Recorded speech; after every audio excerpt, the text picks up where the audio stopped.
Оля Бақтыгүл 302 туризм, Абай Құнанбаевтың 24-ші қара сөзі. Дүние жүзінде 2000 миллионнан астам адам бар.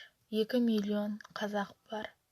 Біздің қазақтың достығы, дұшпандығы, мақтаны, мықтылығы, мал іздеуі, өнер іздеуі ешбір халыққа ұқсамайды.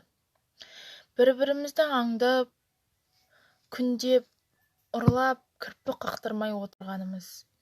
3 миллион халқы бар дүниеде бір қала бар.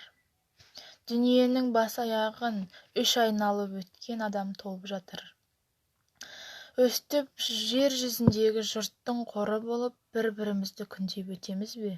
Қазақ ортасында да ұрлық, өтірік, өсек, қастық, өнерді, малды түзден, бөтен жақтан түзу жолмен іздеп өрескерлік күн болар мекен. Әй, не болсын, 100 қараға 200 кісі сұғын қадап жүр ғой. Бірін-бірін құртпай, қырылмай тыныш бола мекен.